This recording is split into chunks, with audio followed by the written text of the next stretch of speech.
Hello, everyone. Can everyone hear me okay? Just give me a one in the chat, please. Everyone hear me? Welcome to this Sunday travel chat. Okay, you can hear me. Fantastic. Well, thank you to you all for coming to another travel live. Like I said in my live yesterday, I'm going to be doing these a lot more often. I don't really have a schedule so far, but it's going to be mainly just weekends and whenever I can fit them in during the week. I have about 50 videos planned, so I don't really have a schedule right now. I just want to get as much information to you as possible. And so in today's video, we're going to be talking about finding the confidence to travel solo as a woman, and also debunking a lot of misconceptions I think there are about traveling solo as a woman. So thank you all so much for coming. I think also in the future, I will have other people on to talk from different perspectives. I also know a lot of women who are solo travelers, now they're married or they have children, and that obviously should not stop you from traveling. And I definitely think I want to have them on to, speak from their perspective, so that you can have a wider range of thought when it comes to travel. Although right now I'm mostly focused on solo female travel, I will definitely make space for those other conversations as well. Oz Daniels, you said, hello, I'm just curious about how expensive it is to travel and what are some of your favorite places you've been to so far? So how expensive, thank you for that question, by the way. How expensive it is to travel really depends on where you're going and several different factors when you're booking. So, the ticket that you book for your flight. So, are you flying first? Are you flying business? Are you flying economy? The type of accommodation you stay in. Yesterday, I actually did a video on the cheapest ways to travel and also free ways to travel. So if you implement some of the things that I spoke about yesterday, it definitely brings your travel costs down. So if you're traveling to a very developed, or actually, I don't want to really use that term because that's a bit two-dimensional. If you're traveling to a place, okay, let me rephrase that. If you're traveling to a place where there's a slightly weaker currency and you have a stronger currency, then it's going to be cheaper for you. So certain places like Southeast Asia, South America, some parts of Eastern Europe are very cheap to travel. But if you're going to, say, maybe some of the Scandinavian countries like Sweden, or if you go to Denmark, Switzerland, the US, the UK, Australia, then obviously your travel costs are going to go up. Now, granted, there are also, still cheap ways of traveling to those countries, but that's probably the biggest factor, like where you're going. And I am going to do a whole tutorial on how to plan a travel trip, especially for those of you who are looking to do long-term backpacking. That's more my speciality. So you can get a good idea of how much money you would need if you wanted to do a longer trip. As far as my favorite places, well, based on where I've been, love Southeast Asia. I've been to Thailand, Cambodia, and Indonesia. And I'd say my favorite out of those three were Indonesia, but I've only done Bali and some of the surrounding islands. I went to Nusa Lembongan to do diving. Really nice dive sites there. Really great for beginner divers, actually. It's not as busy as some of the other very crowded diving destinations. But pretty much anywhere in Thailand is amazing. Thailand is very, very backpacker friendly. It's very solo travel friendly. And just so much to see and do, fitted for every single like level of spending, whether you're a budget backpacker or luxury. I think Thailand is one of just the most diverse places that you can visit because it's just so much to see and do. And the north and the south and the islands are just so different. I think there's something for everybody in Thailand. So yeah, sorry, that was a very long answer, but I hope you got something out of that. Palena, you're cooking and listening. Fantastic. Let's see who else is in the chat here.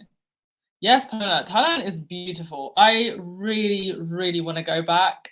I'm hoping to go back next year, even if it's just for like a couple of weeks. I might try and squeeze it into my birthday month this year. I'm not sure, but I really, really want to go back. I had such a good time. If you go back to some of my older videos, I did like a really long documentary of my time there.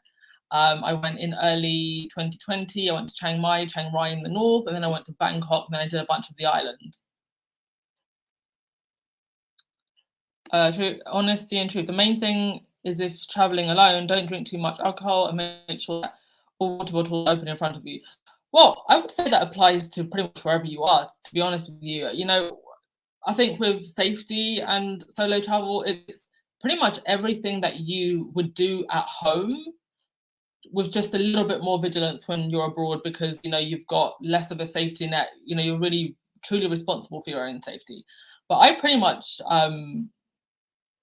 you know, follow the same safety procedures that I would do, you know, when I'm at home. I don't drink too much alcohol when I'm out, and I always make sure that my, you know, drinks are open in front of me and I'm watching my drinks and all of that. But that is a very good point. Okay, so on to today's presentation. So why go solo anyway? You know, you could travel with friends, could travel with family, but I do think that there are some great advantages of traveling alone. So let's go through some of those. And then we'll go through, sorry if I look down because I've got my notes. We'll go through why solo travel is great and its advantages, and then we'll go through all your worries put to bed. So all the myths that you've heard about solo travel, and then we'll get to how to actually find the confidence to travel alone. Oh, Mina, I did send you a response. So just check again, please. If not, I'll email you again after the show, okay? Okay, Marcia, you said, hello, Anne, I would like to travel to Spain and Portugal. Should I travel solo or with a group? Either is absolutely fine, and we're going to get into this later on in the show as well. But I do think that tours and group trips are a great medium if you want to go alone but still have people around you and have a guide, but you don't necessarily have to wait for someone you know to come with you. Okay, so why go solo anyway? Well, I think that travel is an incredible opportunity for self-reflection. You know, we get stuck in this 9 to 5 grind, and you just get this tunnel vision about your life, where all you see is, you know, the carpet on the ground in front of you. You're just taking one step after the other, trying to get to the next day, trying to get to the next paycheck. And I think that going away from your usual environment just allows you to step back from everything and really look at life. I always feel so much more invigorated when I come back from a trip. You know, if you listen to my show yesterday, when I first started solo traveling, I was still working a full-time job. I wasn't a full-time nomad as I am now. And one of the things that I really got from solo travel is it reminded me of all of my dreams and ambitions that I had before I got into the 9 to 5 grind, before I got into the study grind. That part of my life really distracted me from so many of ambitions outside of the norm that I had. And every time I traveled, it was like that ambition and fire got lit up again. And so I think it really just gives you a time to reflect and to be selfish, which I don't think is a bad thing. I think you do need time to be selfish and to think about your needs. So that's that. Second great thing about solo travel, you don't have to wait for anyone. Have you ever tried to plan a group trip? Right? It's so difficult. Everybody has different tastes, different things they like to do. I am not a really big lay by the beach type of person. I am very much an adventure traveler. So when I go on trips, I like to do adventure things, I like to hike, I like to scuba, I like to do rafting. I like to really discover. My beach days are generally just like 1 or 2 days sprinkled in between. I'm not a big by the beach type of person, whereas other people, that's all they want to do. They just want to lay by the beach. They don't want to be bothered. They don't want to do all that adventure stuff. So people have different tastes. And then people also have different schedules and different things that they have to tend to. So trying to find a time when everybody can take some time off and all go together, it can be very hard. And I think the only real group trips that I've ever been on was when I was younger and we went on family trips. I've never really successfully been able to plan a group trip with friends, like a big one. Like even when I was in Lisbon now, it was just like one of my girlfriends was like, "Oh, let me just come and see you." And I think that just tends to work more, that spontaneous way of doing things. But I've just always found group trips to be just not my thing because we just couldn't really plan it. And also, one of the things that I've heard people say is, well, I'll just wait until I have a partner. You could be waiting forever. Like, you don't know when, Mr. Right or Mrs. Right is going to come along. So why wait for that? Why wait for somebody else to live your life? Armina, you've seen the email. Okay, fantastic. Honestly, truth, you say, I said that because a friend of mine years ago was alone and she had a weird experience due to possible drugging. Yeah, that's very, very unfortunate. And yes, of course, as women, we do have to be very, very vigilant, but nonetheless, very, very vigilant at all times, not just when we're traveling, because that's even something that I'd think about, if I was in London, really, really watching yourself. But obviously, like when you're away and you're on your own, just to be that extra bit vigilant, of course. Personally, said, Lord, not a group trip. No one ever on the same page, even on family vacations. And one of the things that I love is that, let's say I show up to a museum. I never have to stand around looking at something for longer than what I want to. I show up to something and it's just not my thing. I can just leave. I don't have to be like, oh, but guys, I'm not really feeling this. Can we just go somewhere else? Okay, so that's that. You don't have to wait for anyone. Next one is, I guess I just covered this one, but yeah, you can really focus on your own interests and on your own agenda without feeling like you're, overstepping someone else or taking someone else from what they want to do. Yeah, you can focus on your own interests. Also, you're a game changer and an inspiration to others. I think the more women step out into the world and find our power, the more it, shifts the way in which I think women are seen. Because typically the idea of a backpacker, it was a guy with his backpack exploring the world. And when I first started solo traveling, and when I say to people, I travel solo, I used to kind of get this, oh, you do that? Like, you do that alone, like as a woman? And that was maybe like 5 or 6 years ago. And I feel like I don't get that anymore. I feel like it's become a very normal thing. And that is because there are so many women now creating their own solo travel content. There are so many solo travel groups. I think also the wider travel community and tourism industry has taken notice of this and have seen just how lucrative solo female travelers are, the amount of money that we spend on our leisure time, especially as we move into a time now where, women are maybe delaying marriage and children or not getting married or having children at all. So all of that disposable time and income has to go somewhere. And for many women, that is in to travel. And I know that for me, seeing other women, have these amazing travel experiences and find their sense of self in this way has been very powerful and inspirational for me. And it's one of the reasons why when I wrote my book, I didn't just include regular travel advice. I invited other women to talk about their travel experiences as well. So there's that. The next thing is you're not the only one doing it. Solo female travel is a huge thing now. So I'm going to read something actually directly from my book. Solo female travel is booming and has never been so popular, and the figures don't lie. The term solo female travel saw a 131 increase in Google Trend reporting in 2019. The same year, travel and entertainment website Culture Trip surveyed over 10,000 respondents in the UK and US and found a significant uplift in solo travel. 1 in 7 women said they had travelled on their own in the past 5 years, and more than a third of women are interested in travelling solo in the near future. So this is no longer like a fringe thing or something you have to feel like, oh, I'm weird for doing this, this is different. It's become very, very common now. And even when I was travelling, I met so many solo female travellers.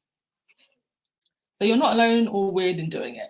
And also in 2018, on International Women's Day, the large tour company Intrepid Travel, they're one of the biggest in the industry, they actually launched female-only group tours that have grown in popularity year after year. And not only do these offer women-centered travel experiences, they also create employment for women in those countries who run the tours. So there's a lot of companies now that are set up which are just for travel tours for women. And also in my book, I list probably about 20 or 30 of those, but of course you can just Google them. And a lot of big travel companies now, like Intrepid Travel, Exodus Travels, are big names in the industry. They do female-only run tours as well. Karen, you said, I went to the Invictus Games alone last year and it was a great time. But I was always that person. I have always wanted to travel to Europe and I was waiting for friends, but it hasn't worked. Yeah, sometimes it doesn't work because we all have our own different lives and our own different tastes. And that's great to know that you had an amazing time at Invictus, and hopefully I'll see you this year at Invictus as well. Lovely. So on to the next thing. One of my favorite things about traveling solo. You will learn to live with less. So one of my biggest things that I struggled with when I was still living in the UK was stuff. I had a huge stuff problem, or I guess you could say hoarding problem. I needed to Marie Kondo the F out of my life, and leaving to travel helped me do that a lot. I got rid of a lot of things, threw away a lot of things, recycled a lot of things, gave stuff to friends, family, to the charity shop. I say I got rid of probably about 70% of my stuff. And by the time I had boxed what was left up, there was maybe 4 or 5 boxes. And then I packed 2 medium suitcases, my backpack, and 2 cabin bags, and that's all I brought with me. And I have since actually shed 1 cabin bag. So it really does teach you to live with less, because the less you travel with, less money you're going to have to spend on luggage, but the less you're going to have to lug around. And it's just made me realize it's not things that make me happy, it's the experiences that I'm now having getting to travel. So you really do learn to live with less, and you realize you don't really need like all of this stuff. And I'm enjoying I am enjoying actually just living out of a suitcase right now. I'll be very happy when I do have my own space, but it's definitely just teaching me live in the moment and enjoy the experiences. And you don't need this, all this stuff to enjoy and love life. Okay. And the next thing is you will gain a greater sense of confidence. There is so much involved in trip planning, the booking, the itinerary planning, trying to figure out where you're going to go, especially if we're doing long-term traveling or backpacking, budgeting, looking out for your own safety, making sure that you always have your travel documents, all of these things. It really gives you a strong sense of independence. And don't let that scare you. This is your chance to stand on your own 2 feet and take full responsibility for yourself, especially for someone that's been very coddled in your life. I think that traveling solo just gives you a great sense of confidence and self-awareness. And also, you will... yes. you'll see the world for what it is and not what you've been told it is. So often in the media, you will see a lot of propaganda, a lot of, showing places not for what they are versus what the news wants you to believe that they are.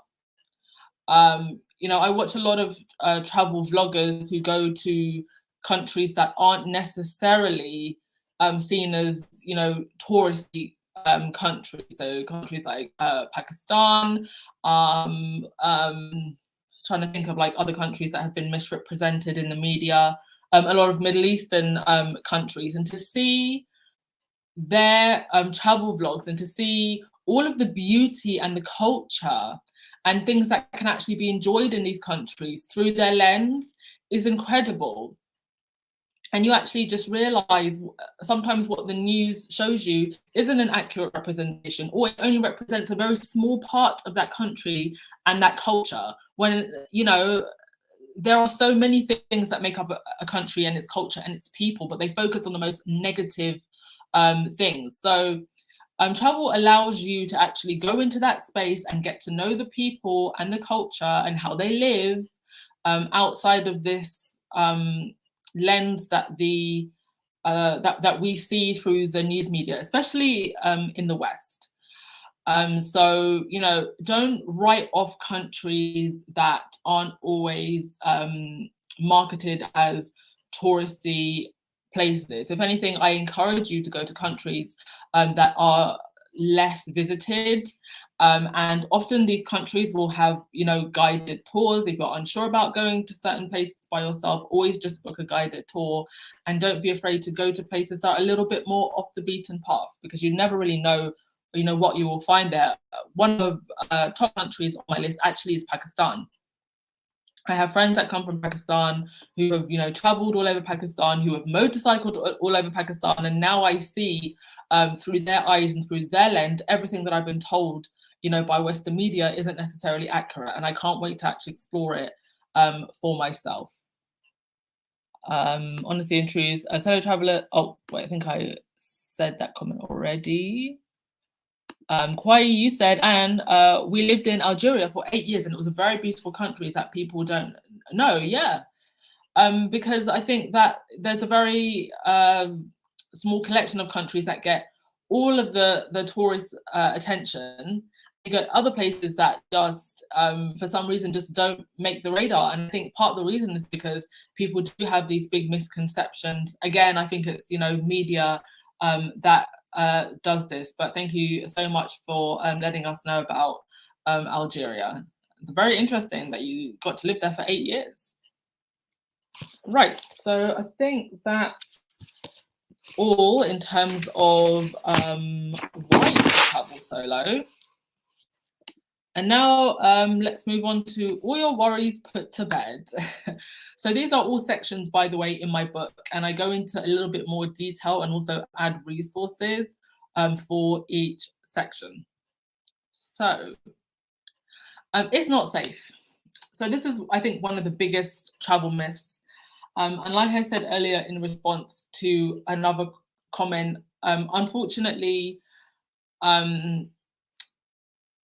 violence against women and, harassment and all of these things are things that women just face on a day-to-day basis from east to west. It doesn't matter which country you're in, you're likely, unfortunately, to be targeted with harassment in some kind of way, or, be a threat of violence in some kind of way. So it's just really a matter of using the common sense that you always use. And I think just being a little bit more extra vigilant when you go abroad. But you will find, and again, depending on where you live, that actually some places in the world are a lot more safer than where you are. I was in Lisbon for 3 months and I felt way safer walking around at night than I would in London. And Lisbon is generally a lot safer than London. A lot of major cities are a lot safer than London. So, it could be that where you're going is even, safer than where you are. And also just the fact that, you know, millions of women around the world travel and come back safe. That is evidence in itself that you are going to be absolutely fine. You know, don't let fear stop you from experiencing the world. Just be vigilant, be smart. Yes, when you're going out, you know, don't drink too much. It's great to make friends, but just remember that you don't always, you know who you're with. Obviously, you know, don't stay out too late if you're walking, you know, by yourself. Always make sure that somebody knows where you are. You know, I have a friend that I message, like if I'm going on a date, like I'll send her like a picture of, you know, who I'm with, so she knows like the person that I was with. I always make sure that somebody, you know, knows my address and that somebody knows my flight plans. So do keep in contact with friends and family and let people know where you are, or just have that one person who you just say, hey, I'm going away for a trip. You know, I don't want to bother you too much, but can I just make sure that I send you trip details every now and again? You don't even have to respond. I just want someone to know what I'm doing, who I'm with, where I'm going, what my plans are. Okay. So there's that. And also, you know, your instincts, everyone, that is your biggest line of defense, your instincts. And so really take the time to meditate and you know, learn to like read people and read the room. People do give off an energy, and if you ever feel weird around someone, you know, remember that you're not obligated to make other people feel comfortable in a way that compromises your safety.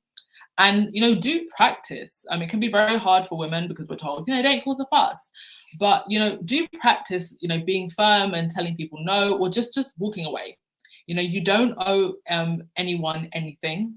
And yes, if it's something that you can afford to do, learn a bit of self-defense. It's one of the reasons why I actually took up judo before I left. And, you know, something as basic as just being able to trip someone over so you can run away, that can save your life. So if you can learn even just a little bit of basic self-defense, that's useful as well. Okay, so the other travel myth is that it's too expensive. And this is why I did the video that I did yesterday. Now, there were actually a couple of things that I did miss out in my video yesterday, which I was really annoyed about when I went back and watched. But go back and watch it if you want to find out ways to travel on a budget and travel for free. But here's a couple of things that I did miss out. You can get a job as an airline hostess. If you want to be an air hostess, there are some airlines, like for example, Emirates, where you can actually go for open days. And then that's a really good path to get into being an air hostess. I know people who have become an air hostess, they used to be customer service people, and then they get into it, or I think there are some like training schools where you can go and do this. But there are airlines like Emirates where you can just go for the open days. They have open days, I think, 2 times a year, and try your luck. Or actually try to get a job in the travel industry, maybe as a tour guide, where you can work on a cruise ship. I know people who would love to go to the Antarctic, but they don't have the money to, so they're trying to get jobs on the big boats that go out to the Antarctic. So there are ways that you can actually just work in the travel industry if you can't afford to travel. And then also all the other things that I mentioned yesterday as well. And there are so many jobs in the travel industry that aren't necessarily like tour guide jobs, like, you know, working on a cruise ship. They need all of the customer service things that, you know, you would need on a big operation like that. So there are so many different ways that you can travel that, you know, you don't necessarily, unless you are really, really strapped for cash, there are still ways that you can access travel. Kelly, you said, I would like to travel alone one day. I think it's more enjoyable. Well, I don't actually think that it's more or less enjoyable than traveling with someone else, traveling with a partner, traveling with your family. I just think that there are just things that make solo travel unique and different from the other ways of traveling. Okay, so another one that I hear quite often is, I don't like being alone, or I might get lonely. Well, you know, it is true that sometimes you will experience loneliness when you're traveling. I won't sugarcoat that one, especially if you're traveling long term. But just make sure that you keep in contact with friends and family. Invite friends and family to come and see you. Like, I had a friend who came and saw me for the weekend in Portugal, when I was in Lisbon a couple months ago. And some of my friends will, be flying out to see me during the summer. So and just keep that open contact when you're away, so you don't just feel like, oh, everybody's forgotten about me and I'm lonely. And there are so many ways that you can make friends while you're on the road. If you're staying in a hostel, that's one of the easiest ways to make friends, because you got the people around you. They do day tours. Also, a lot of dating apps now actually have a friend mode. So you can switch it off a dating mode and just match for people that you just want to, be friends with, go on tours with, go for lunch with, nothing romantic. There's also a really good app. They actually just released their Android version called the Breakfast app. Really, really good app. Go and download that. So Breakfast app is, again, just very platonic meetings, meeting people for breakfast. And if you like that person, maybe you can go do some other things together, go on tours together, do some travel activities together. Also, Facebook groups, travel Facebook groups are a really good way to meet people. I've met people that way, especially the girls groups. So you'll have the big travel groups online, which may have hundreds of thousands of followers, and you could just be like, is anyone in Paris? Is anyone in Lisbon? Does anyone want to meet up? Or there are groups that are specifically for that city. So wherever you're going, just go on Facebook and look for, I don't know, girls in Lisbon or girls that travel. There's always groups that cater to individual cities and areas also. And also, the whole thing about I don't like being alone. I do think that there's power in learning to like your own company and being able to just sit with yourself and learning not to need other people's validation. I think that's a very powerful thing. And I think it actually teaches you to make better decisions, or I have found anyway, I am a lot more careful now about who I allow in my space, because now I know what peace feels like to me. So when other people come into my space and disturb that peace, I know that they're not good for me. And whether it's friends, whether that's family members or romantic partners. So I do think that traveling alone helps you to develop a sense of self-love and self-worth, and just find your peace with yourself. So when you have other people that come into your space and they're just causing disruption, you can be like, oh, no, you're not for me. So there is strength in being alone. Okay. Next thing. I'm an introvert. This is another one that I hear often. I don't want to travel alone because I'm an introvert. And to that, I would say, well, challenge yourself to be a little bit more open. And you will actually find when you travel solo that some days you want to socialize and you're very much the life of the party. But there is such a thing as people burnout. And I have found that I can be very social, maybe for like a day or two, go out for a dinner, go out for a date, but then I do still need my own time. So that's not to say like you always have to be around other people all the time. It is good to have your like moments where you are by yourself. And actually, if you're an introvert, I would say that solo travel, it probably fits you well, actually. And don't let it, don't be put off by the idea of feeling that you always have to socialize. Like, make time for it. Like, don't close yourself off so much, okay? But don't let being an introvert stop you from solo traveling, because there's a lot to experience. And the next one.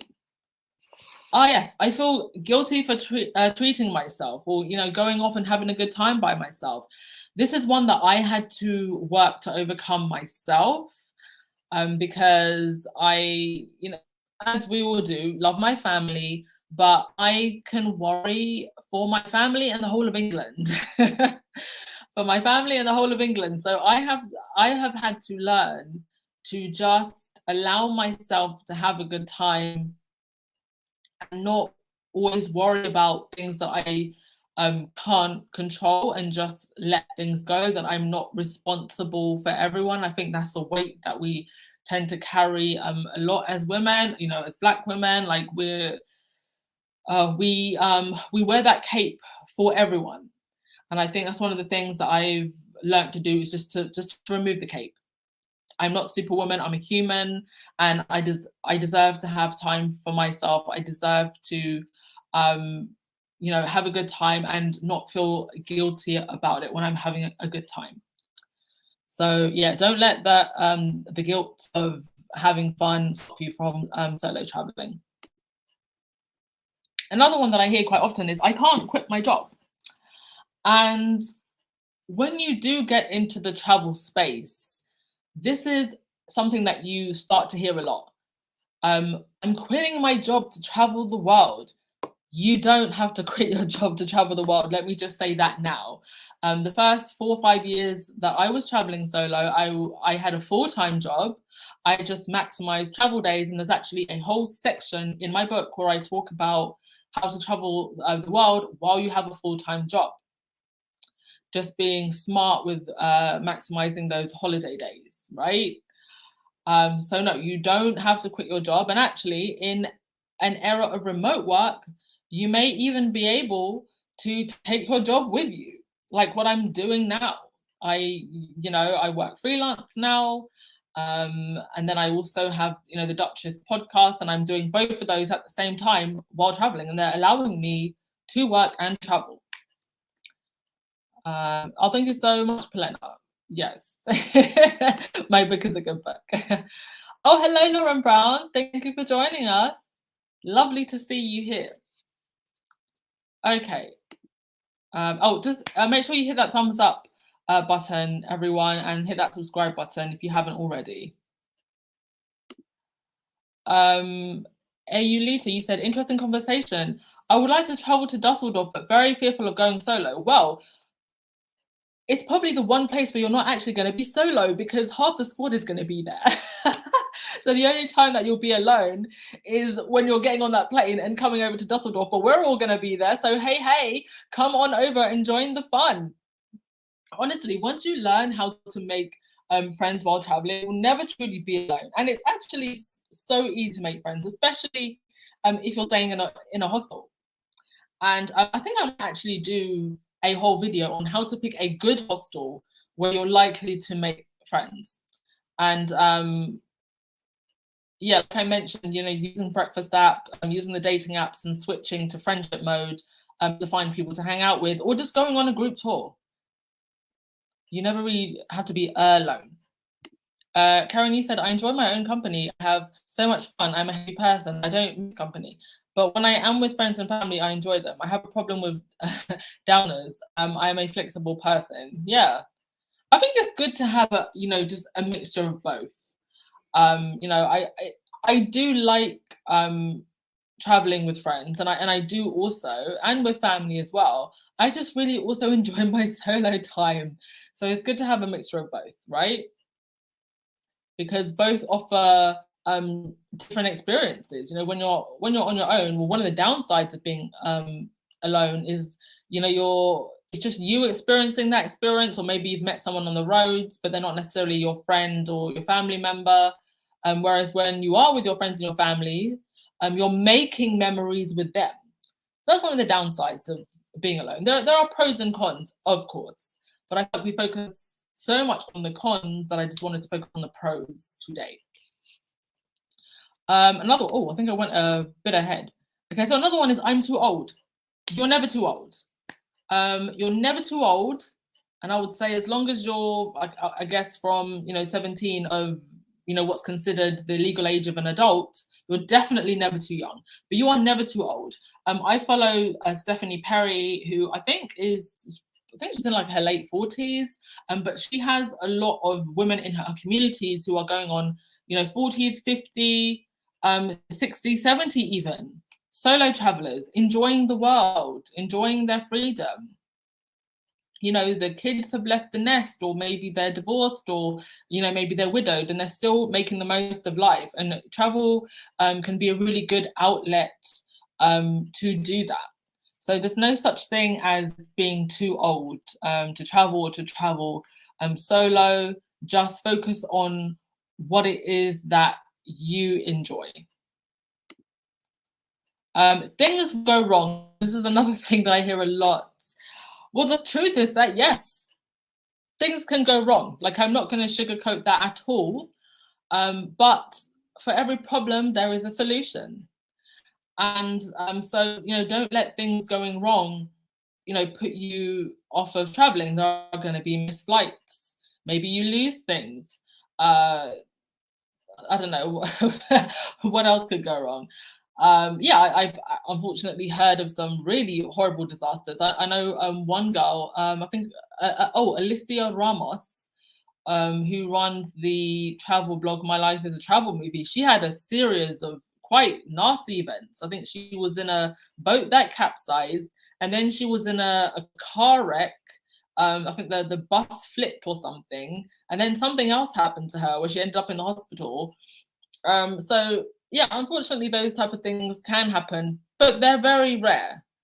And so again, it's just like using your common sense. If you're, booking a tour company, making sure that you check the reviews, that they're legitimate, that they run things smoothly.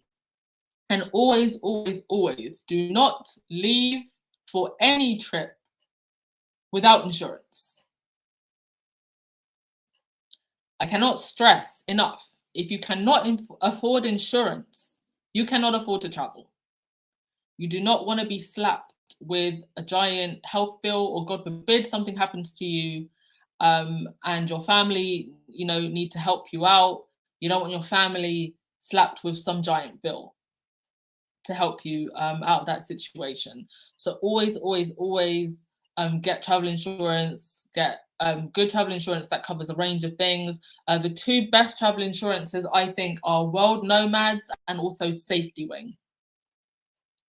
So those are the two that I would go for. But I talk about this in more detail in my book, and I give all the resources and places that you can go. Yulita, that's my problem too. I'm in my 60s. I would really highly recommend, if you don't already watch her, my dear, watch Stephanie Perry's channel. Because honey, age ain't nothing but a number. Life is for living regardless of what age. I'm 32 now, and I'm still going to be living my best life in my 60s and my 70s. I don't plan on slowing down. So, age is really nothing but a number.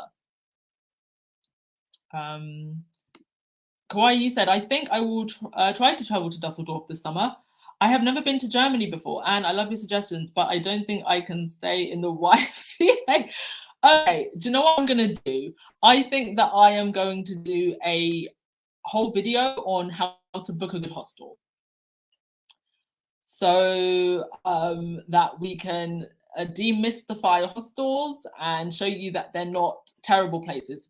And also, Kawaii, most hostels will have an option for a private room. And it's a really good, cheaper alternative to booking into a hotel. Because for me personally, I'm not very fussy. I want somewhere to put my head down and somewhere to take a shower. So I don't really mind staying in, a hostel. Obviously now, because I work, I at least need a private room. But I don't really mind staying in a hostel that has less facilities. I don't personally feel like I need a hotel. Unless I really wanted to treat myself, I'm good with like the basic amenities, because I would rather put that money somewhere else.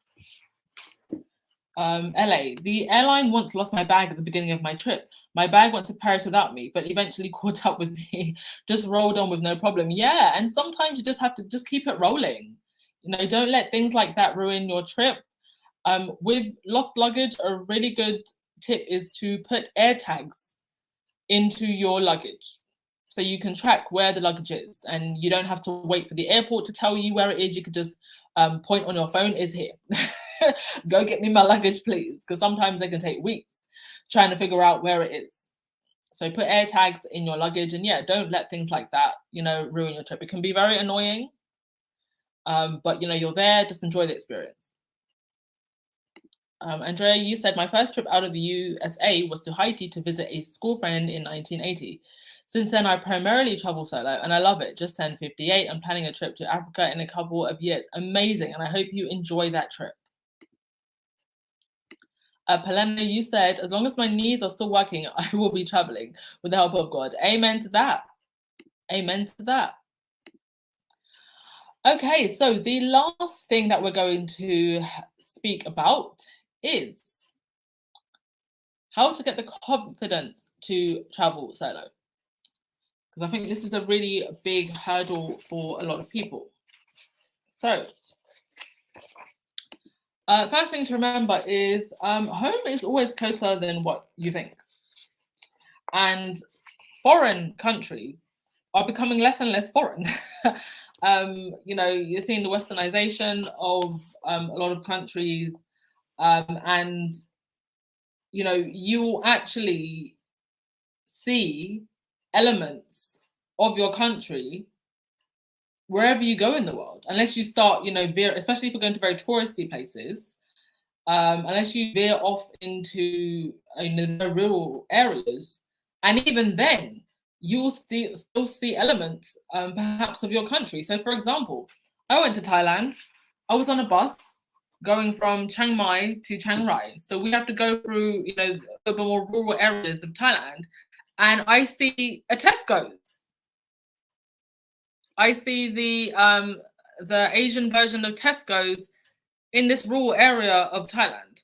So home is always closer than what you think, okay?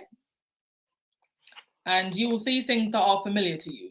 I have never been anywhere where I've not seen a McDonald's or a KFC or a Dunkin' Donuts.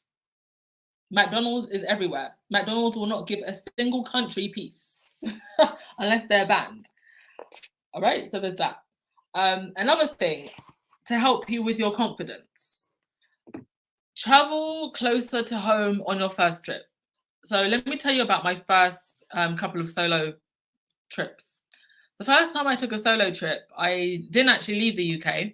I literally went 2 hours out of London, and I went to Stonehenge and Bath. I just wanted to do a day trip and see how I felt being alone. And funnily enough, I actually hated it. The very first time I decided to do something alone, I hated it. I wasn't feeling it. I don't know what it was about that day. It was actually a very beautiful day.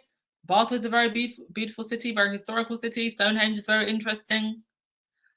I don't know. Maybe it was just my energy that day, but for whatever reason, I just didn't like the experience of being alone the first time. But I didn't give up. I knew that I wanted to see more of the world, and I didn't want to wait for anyone. So I then decided to actually book my first overseas trip. And the first place I went to overseas was Budapest in Hungary.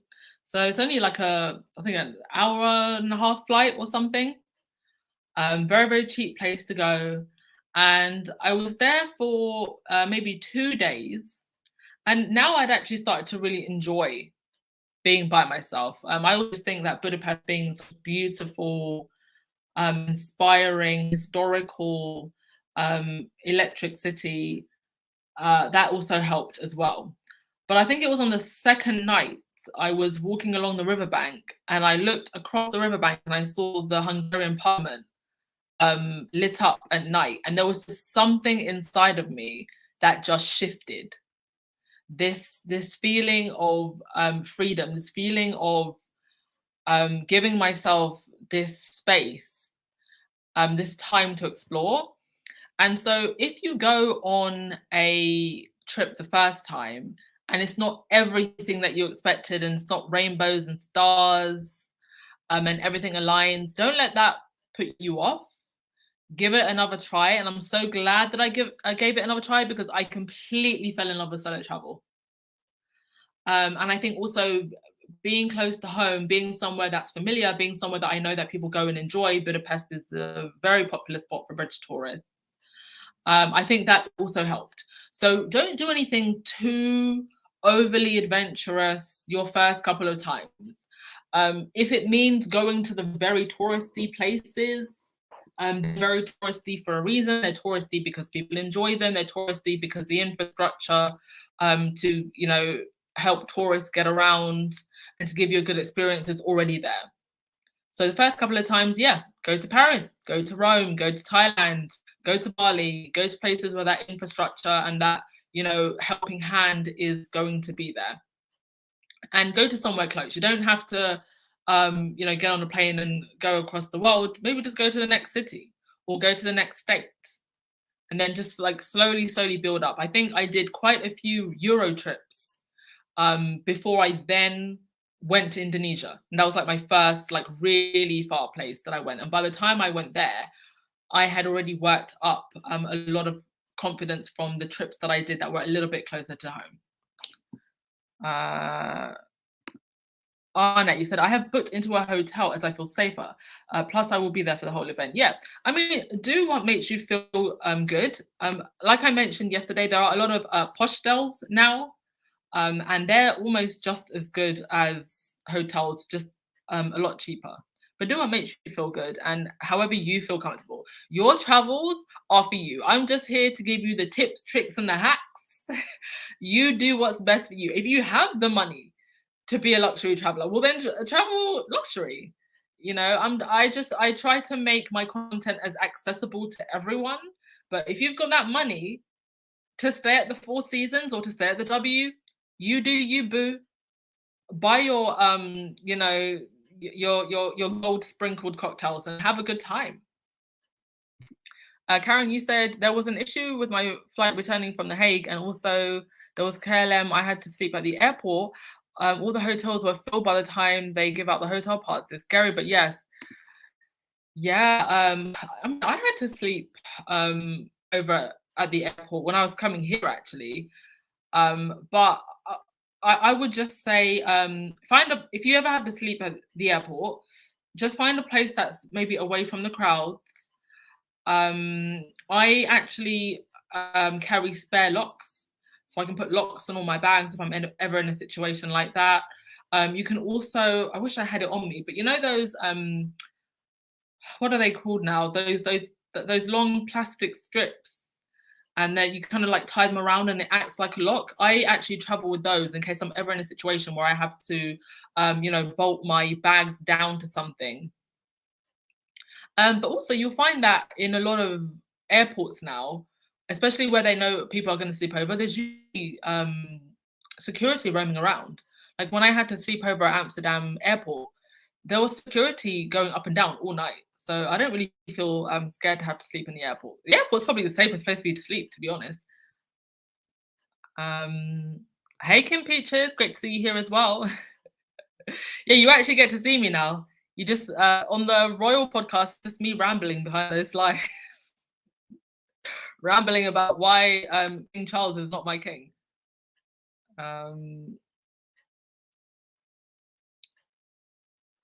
Let's have a look. Okay, on to the next one. I'll get your comments in a sec. Yes, so start interacting with other solo female travelers. This will send your confidence going through the roof. And it can start with, for example, go on Instagram and type in hashtag solo female travel. And then all the solo female travelers will come up. There are so many amazing women in this space. Actually, my book, the the girl that wrote the foreword, Eva Zubek, she's one of the biggest solo female travelers online. Go and check her out, actually. She is currently Actually, I think she took a break. So she does a lot of overland travel.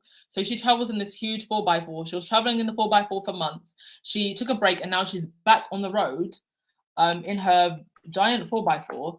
She also does mountaineering. I think she climbed one of the Arctic mountains quite recently. She does a lot of adventure travel, like the hardcore stuff. I know a lot of girls that is their niche. There is a whole niche of women that do a very kind of hardcore, more dangerous travel.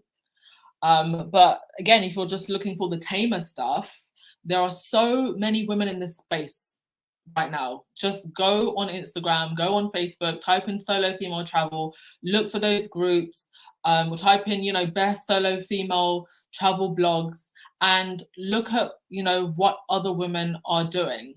I think that will give you a lot of confidence as well. And yes, this one, book a guided tour. I think booking a guided tour is a great medium between um, being alone, but still also being with a group of people and having someone to hold your hand if you're not so confident traveling solo. Certainly, there are countries where I would probably say, yes, it is best to perhaps book a guided tour, especially if you're not very confident or there's a particularly heightened issue with safety. So guided tours are great because you've got all of your accommodation and itinerary already sorted out for you, and you can just show up and have a good time with other people. And like I mentioned earlier, there are companies now that do guided tours that are specifically for women. Kim Peaches, you said in 2016, I was turning 60. My granddaughter was 11. I decided to visit a friend in the UK. Our first trip across the pond. I adore England. I hope to go back there soon. Oh, that's lovely. Yes, please don't be put off by all the royal family drama. There's a lot that England has to offer. And beyond castles and the royals, we have amazing natural beauty, landscapes, and a lot of other history, beyond just the royals, and also, other cities scattered around. Mary H. Duchess, if I don't travel abroad, only in the US, I love hearing other people's stories about the food. This is great. Yes. I mean, this is a big planet. You're never really going to be able to see it all. So see as much as you can. Mind you, I do believe that flying is going to become increasingly more expensive. I have noticed in especially post-COVID, a lot of companies are introducing carbon taxes. And at the moment, some of them are voluntary. So you can voluntarily, pay off your carbon credits. But I do believe that eventually they will make it mandatory. And for example, when I was flying from Lisbon to Tbilisi, my carbon credits came up to something like £300. And they asked me on the checkout, do you want to pay off voluntarily £300? To which I said, absolutely no. But eventually that will probably be mandatory. And also the price of, what do you call it? Gas, petrol has also gone up. So that's going to affect, fuel. I meant to say fuel has also gone up. So that's going to affect the cost of flying as well. So I say travel sooner rather than later because it will get more expensive. Lauren Brown, you said, yes, the guided tours. They are so good for safety too, as these companies, depending on the professionalism, have a duty to protect their interests with insurance. Yes, that is very, very true. So if you want that safety net, I would say absolutely go for a guided tour. Me personally, I'm a little bit more adventurous, and unless it's a country where I absolutely feel like, I am really scared to travel solo, but there's not that many countries that I would actually put in that list. Having said that, there are also some countries where you absolutely have to, I think, by law, have a guided tour. I think Iran is one of them. So also just make sure where you're going, whether or not you, by law, have to have a guided tour, because there are some countries that have that mandated. Yeah, Sharon, flying is getting more expensive. Right. Okay, I actually think that is all. Yes, that indeed is all. Thank you so much for coming. Again, if you want to have any further conversation with me, we can book a one-on-one, and I will put the link in the chat if you're interested in having a one-on-one chat with me. Just anything travel related, or you want help with travel, I am more than happy to help. But I would actually say get the book first, because I wouldn't want anyone to spend money that they don't want to spend. I put so much in that book, but if you've read the book and you feel like, you know what, I need a little bit more, I need a little bit more one-on-one help, then you can book a one-on-one session with me. Oh, thank you so much, Lauren. Thank you so much for getting it. Right. Was there anyone else that had any more questions before we call it a day? Let me just wait to see if there's any more questions before we wrap up. Thank you so much for coming. Appreciate you being here. And like I said, there's not going to be any set schedule on this channel at the moment. It's just me putting out content as and when I can. And just because I want to get to that like 50 video mark, that's when YouTube, you know, the algorithm really starts recognizing that you exist. So you're just gonna like see lives and videos pop up here, there, and everywhere. I don't expect a schedule, but I will always try to at least with the live workshops like this, put them with a notification at least a couple of hours before, so you know they're coming. Oh, thank you so much, Lauren. Right, I don't think, and thank you so much, Kim. Thank you, Sheila. Thank you, all of you, for coming. Make sure you hit that thumbs up button. Thank you, Sharon. And the subscribe button before you leave. Right, let me just double check to see if there's any more questions. All right, I don't think there's any more. Okay, thank you everyone for coming. And those of you who are in the Royal Squadron, I will see you over at Duchess of Success. Yes, we will be having a podcast this evening because there's so much to say, as there always is with the Royals. But yeah, that's all from me today. Thank you everyone, and yeah, see you in the next one. Ciao.